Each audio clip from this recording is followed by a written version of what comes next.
Visitors, friends, guests, welcome to the show. Thank you for taking a moment to learn a little bit about Pints and Leaders podcast and your host, Tim Perez. I'd like to start off the podcast today, just like we do every podcast, by sharing a pint with you. Today, it's a little bit of the good old Yingling lager, and so cheers. The reason I call this podcast Pints and Leaders is because every show we share a pint and have a discussion, much like many times in my life where I've been sitting across the table from someone and we've been sharing a beverage, a coffee, smoothie, beer, any of these drinks that you have over conversation and just talking about life or talking about a particular topic or something that's happening around us. And so I want this podcast to be a casual conversation that two friends would typically have over drinks and just bring out those topics that may intrigue you or inspire you or make you bring some more questions to the table. So that's why Pints and Leaders is the name of this podcast, because we share a pint and we talk with leaders. So Pints and Leaders is a podcast that is meant to educate, inspire, and inform. I want to bring to you some unique ideas and perspectives from people that you may not necessarily interact with on a day-to-day basis. I come from the mortgage industry, and a lot of my network and interactions are people in real estate.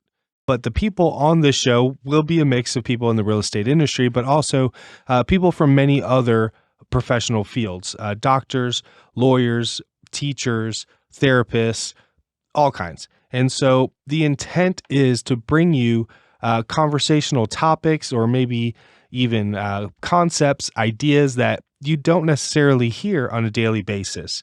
That's important to me because I grew up in a very sheltered community. Puerto Rican American, I'm actually second generation. Mom was born in Bronx and dad was born in Newark. And so my grandparents were the first to actually leave the island of Puerto Rico to build a better life here in the United States.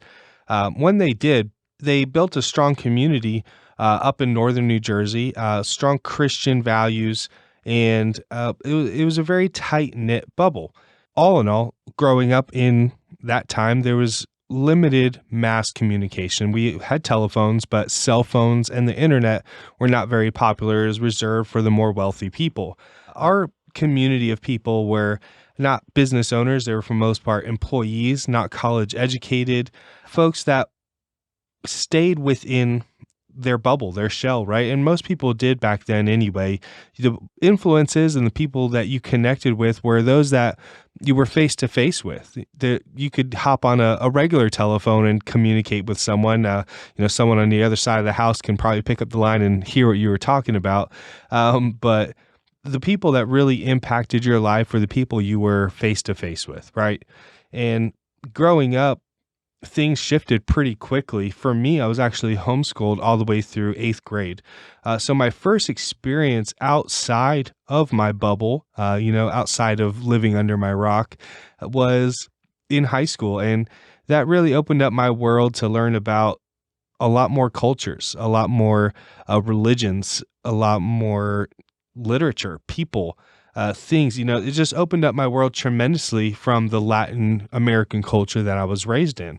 Even further, when I moved down to Tampa to go to University of Tampa, it really blew my world wide open. There's so many more people, ideas, and concepts that I was unfamiliar with that I interacted with on a daily basis, from my professors to my colleagues, to the people that were just, a few classes above me, to those that were just a few classes below me. It really taught me a lot. And one of the biggest influencing factors for me was when I joined a fraternity, shout out Sigma Chi. And that fraternity environment helped me connect with people that I wouldn't naturally select as friends. And I say that because I was really into sports. Most of the friends that I made were on the sports field playing basketball, football, baseball, softball, whatever it was. That's where I made most of my friends. In that fraternity environment, there was a lot of gentlemen from all different kinds of walks of life. And there were science majors, there was business majors, there was allied health, English. There was people from all corners of the, educational sphere that I interacted with, that I learned from, that I got to become friends with over time. And that really impacted how I thought about the world moving forward. Was able to connect with even older gentlemen who were mentors to our fraternity, that had a full lifetime before them, that were able to mentor us and teach us how it is that we can connect with the world and how we can connect with each other on a much deeper level. And that's one of the biggest reasons why this podcast is in existence today, because I'm an eternal curious person coming from where I came from, and being able to interact with people, even to today, people just are so fascinating to me. The ideas they have, the way they grew up, the experiences they've had. And I've had conversations with people that I wish the entire world could have heard, because they impacted me so deeply and actually changed the course of my life because of what they said to me. And that's one of the biggest reasons why Pints and Leaders is brought to you. It's to be able to expose you to different ideas, concepts, people, talents, convictions, all kinds of these things that, you necessarily wouldn't come across on your daily walks or your, natural network. And so that's what my hope is for you in connecting with this show and the various episodes that we have on this show. I want it to inspire and motivate. We will have all kinds of guests on here, and the concepts that we talk about may be things that you've already heard of, something you're familiar with, something you're unfamiliar with. But whatever it is, I hope that you can take something away. And maybe that allows you to start your own podcast because you're like, hey, I could do it better than that guy. And that's totally fine. I hope that this does inspire you. But maybe it takes you to a different place. It helps you get out of that depression, or it helps you do something differently in your business. And I'm all about change and molding, evolving. And every time that you hear new information, you read a new book, you hear a new podcast, new song, something to that effect, it impacts your life. And what you do with it is just as important as listening to it in the first place.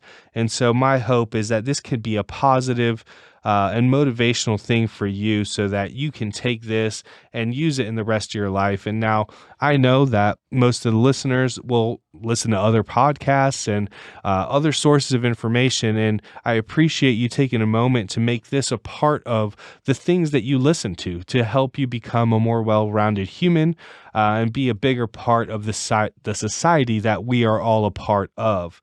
In closing, you can find all of the episodes on pintsandleaderspodcast.com. We'll have audio and video there, but you could also listen to just the audio on most of the podcast streaming platforms that you're familiar with already. But you could also get them on YouTube and Vimeo if you'd like to see the other video podcasts. If you'd like to be a guest on this podcast, I'd love for you to be a part of it. Or if you have some criticism of the podcast, positive or negative, I'd love to hear it. I'm not sensitive, and I'd love to hear your feedback, just because it means a lot to me. I pour a lot of time and energy into this podcast, and I hope that you're able to, just give it back to me and let me know what it is I could do differently or better. This is a big task and a big challenge. And what I have taught myself is to do less planning and more doing. And that's something that we should all take to heart. And I hope that's something that you will do in your own life as well. Sometimes action is worth more than planning and doing nothing. And so that's something that I wish for you. And I hope you enjoy the rest of the podcast episodes. If there's ever anything I could do to help you get started or become a part of the show, you contact me and we'll figure something out. But you do have to come down to Tampa Bay. So cheers. I hope to hear from you.